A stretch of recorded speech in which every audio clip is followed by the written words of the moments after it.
Selamat pagi buat anak-anak kami semua yang masih tetap setia di dalam mengikuti pembelajaran ini. Semoga hari-hari anak-anak kami adalah hari yang menyenangkan bagi anak-anak kami semuanya, dimanapun Anda berada. Baik anak-anak, hari ini kita akan melanjutkan pembelajaran kita untuk pertemuan yang ketiga, yaitu kita membahas materi tentang prinsip-prinsip tata letak desain grafis. Baik, langsung saja kita ke prinsip-prinsip tata letak dalam pembuatan desain grafis. Oke. Desain grafis merupakan sebuah bentuk komunikasi visual yang memakai gambar untuk menyampaikan informasi atau pesan sebaik mungkin. Nah, di sana dalam mendesain grafis ada beberapa hal yang perlu untuk diperhatikan agar sebuah desain yang kita desain adalah menunjukkan sebuah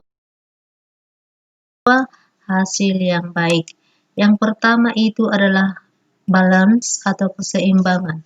Nah, dalam keseimbangan ini ada dua bentuk, ada bentuk simetris, yang mana bentuk simetris adalah objek yang memiliki bentuk dan ukuran yang sama, susunannya rata ke kiri dan ke kanan dari pusat. Nah, contohnya seperti yang ada di samping ini adalah, perhatikan, ini ada sebuah gambar, ada dua gambar yang mempunyai bentuk yang sama dan berat di sebelah kiri kanan sama rata. Itu adalah bentuk balance atau balance metris ya. Kemudian, yang kedua adalah asimetris. Yang mana asimetris ini adalah keseimbangan dalam objek grafis.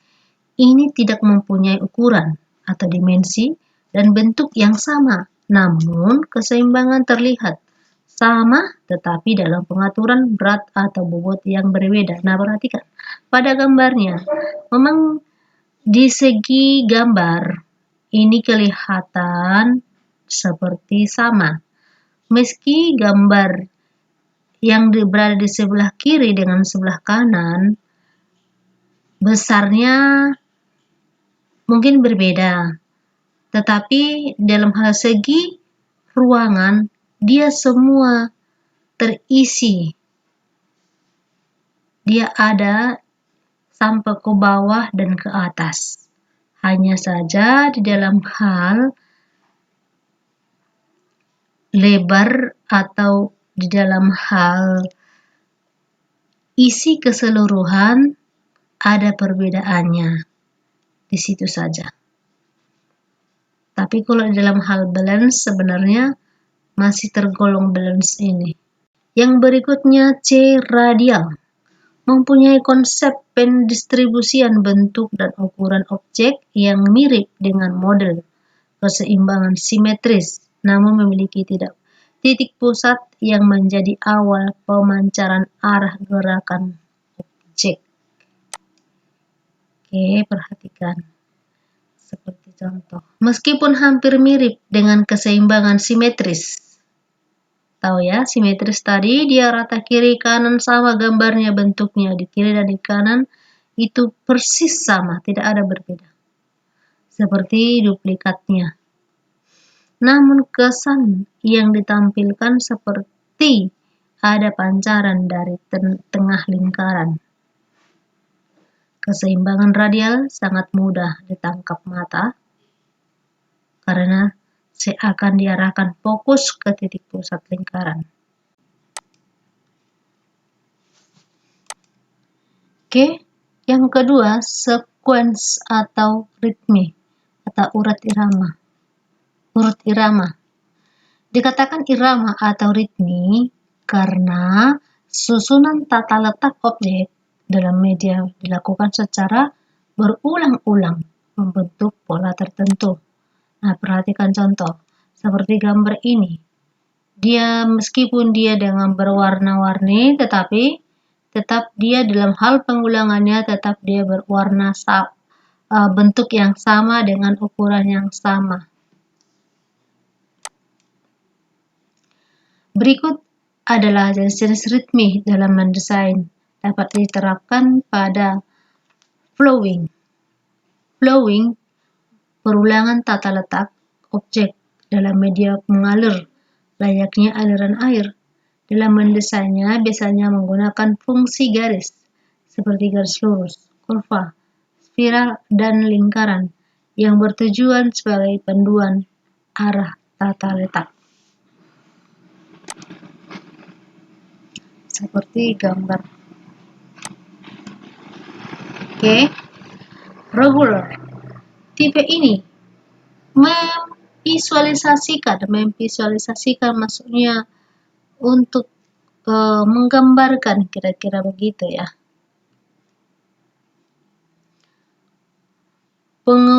Pengulangan tata letak objek dengan dimensi ukuran, jarak, dan bentuk secara sama sehingga teknik duplikasi cukup mendominasi.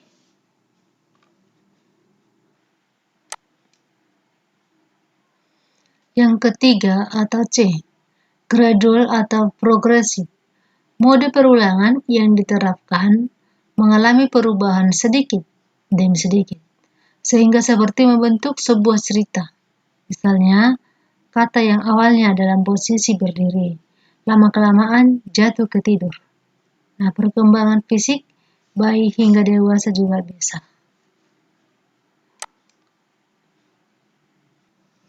Yang ketiga adalah empasis atau penekanan.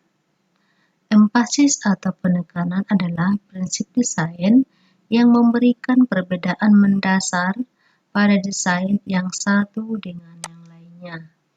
Nah, perhatikan seperti pada gambar di samping ini adalah sebuah gambar desain yang di dalamnya terdapat beberapa bentuk atau gambar, tetapi yang ditonjolkan di sini adalah bukanlah gambar yang lain-lainnya atau seperti gambar tangan ini ya, karena dia kelihatan lebih besar. Bukan itu yang ditonjolkannya, tetapi yang paling ditonjolkannya adalah dari desain ini, yaitu angka yang ada di dalam desain ini, yaitu kode ASCII yang ditonjolkannya, seperti 101010. Nah, itu. Kemudian, prinsip penekanan dalam desain memiliki beberapa macam kategori, yaitu sebagai berikut. A. Skala dan proporsional. Skala adalah acuan atau pedoman yang dijadikan standar untuk menentukan panjang pendek, tinggi rendah, dan besar kecil atau yang diletakkan dalam desain. Nah, seperti pada gambar di samping, perhatikan gambar diletakkan pada sebuah desain yang mempunyai skala proporsional.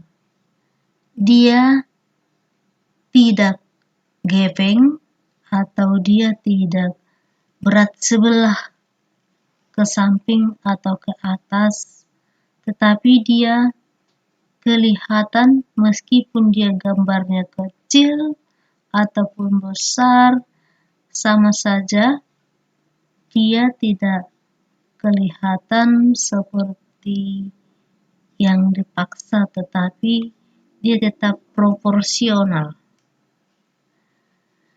Teoris ini menjelaskan tentang cara memisahkan sebuah ruas garis dan mendistribusikannya menjadi beberapa bagian dengan rasio panjang garis dibandingkan dengan total keseluruhan panjang garis yang sama. Yang mana nilai proporsional yang dapat ditunjukkan dengan 1. Hubungan atau korelasi antar elemen desain. 2. Korelasi antar dimensi, objek, dan ruang atau media. 3. Dimensi objek dan dimensi ruang atau space media. B. Hierarki.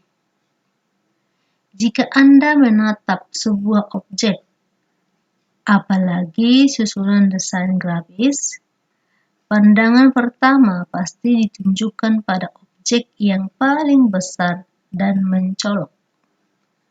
Prinsip tersebut disebut sebagai prinsip hierarki, yang pada setiap desain harus mengurutkan informasi utama yang akan disampaikan, kemudian berurutan ke hal yang mendukung lainnya. Prinsip hierarki dapat dibedakan menjadi 3 macam sebagai berikut. 1. Dominan merupakan prinsip penyusunan objek yang dianggap paling penting sehingga perlu dibuat menonjol dan semenarik mungkin. 2. Subdominan merupakan objek pendukung yang memperjelas objek dominan yang sering kali divisualisasikan secara singkat. 3. Subordinat merupakan objek pelengkap. Meski kurang berperan penting dalam penyampaian informasi, tetapi tetap memiliki fokus karakteristik yang kuat dalam menampilkan keindahan. Contohnya pada backgroundnya juga berperan untuk menonjolkannya. C. Kontras atau penekanan. Prinsip penekanan desain yang muncul sebagai efek perbedaan atau gradasi antar komponen. Sebagai contoh, perbedaan warna merah dan putih, kontras ukuran, ketebalan garis, dan ukuran font.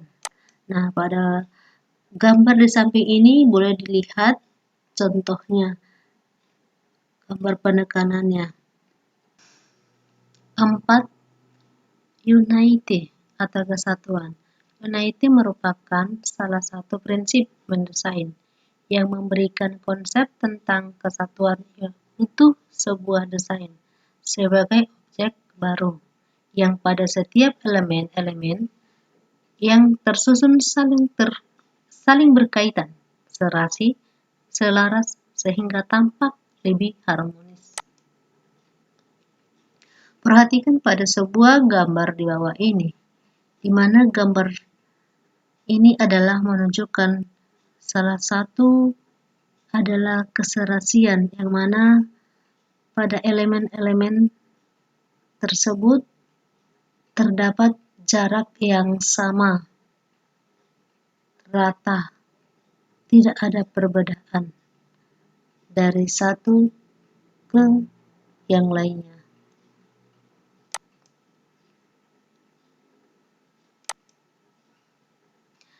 Agar mendapatkan feeling dalam mendesain sebagai sebuah objek yang utuh dan satu, Anda harus memperhatikan beberapa hal sebagai berikut. 1. Closure berarti dalam menyusun dan meletakkan objek-objek dalam mendesain perlu mempertimbangkan kedekatan, jarak, dan lebarnya. Kedua, continuity atau berkesinambungan. Misalnya, objek kontak yang disusun seolah-olah menjauh dari titik awal mirip sebuah tembok yang pembacanya seolah berdiri di tengah. Ketiga, similarity atau kesamaan. Memiliki konsep bahwa elemen-elemen yang disusun dalam media sebaiknya dikluster berdasarkan jenis, bentuk, dan ukurannya. D. Konsistensi atau konsisten. Sebaiknya objek yang dijadikan tema utama dan dominan menjadi pedoman utama bagi objek lainnya. E. Alignment atau perataan susunan objek. Apakah horizontal, vertikal, dan acak. Kelima, prinsip keselarasan atau harmoni. Lazim disebut dengan prinsip harmoni atau keserasian adalah timbul dengan adanya kesamaan, kesesuaian, dan tidak adanya pertentangan. Dalam seni rupa, prinsip keselarasan dapat dibuat dengan cara menata unsur-unsur yang mungkin sama, sesuai, dan tidak ada yang berbeda secara mencolok. Perhatikan seperti gambar di bawah ini. 6. Kesebandingan atau proporsi. Proporsi digunakan dalam menggambarkan hubungan ukuran antara objek satu dan yang lainnya. Dalam merancang suatu ruangan, diperlukan proporsi yang sesuai seperti ukuran furnitur, tinggi langit, dan sebagainya. Perhatikan seperti ukuran proporsi di bawah ini. 6. Kontras. Maksud prinsip kontras adalah menghindari elemen desain dalam halaman yang tampak serupa. Apabila elemen atau jenis tulisan, warna, ukuran, tebal tulisan, spasi, dan lain-lain tidak diingatkan serupa, maka buat elemen desain tersebut saling membedakan. Kadang dalam sebuah halaman, kontras menjadi visualisasi yang paling menarik perhatian. Kontras adalah penyebab awal pembaca membaca halaman tersebut, sedangkan variati atau keanekaragaman digunakan untuk menghindari dari kesan monoton atau membosankan. Contohnya, seperti penggunaan dari elemen yang tidak sama dapat memberikan sesuatu yang lebih menarik atau unik. Nah, perhatikan seperti contoh di bawah ini. Untuk mempermudah dan mendesain layout gambar, Anda dapat menggunakan beberapa teknik seperti berikut. 1. The Golden System. Prinsip keseimbangan ini telah dijelaskan sebelumnya, yang pada proporsi diperoleh dengan membandingkan antara garis terpendek dengan garis terpanjang atau keseluruhan total panjangnya dengan nilai kisaran 1,618. Kedua, grid system. Grid dalam visualisasi berupa kotak-kotak mirip tabel yang memiliki ukuran dimensi yang sama. 3. The Symmetrical Grid. Prinsip grid simetris memiliki pola dan konsep dengan keseimbangan simetris, yaitu dengan mengatur jarak atau margin baik dari sisi luar, dalam, atas, dan bawah dengan besaran yang sama. Demikianlah pembelajaran kita hari ini. Mudah-mudahan apa yang sudah kita pelajari baru saja ada manfaatnya bagi anak-anak kami semuanya. Terima kasih dan sampai jumpa minggu depan.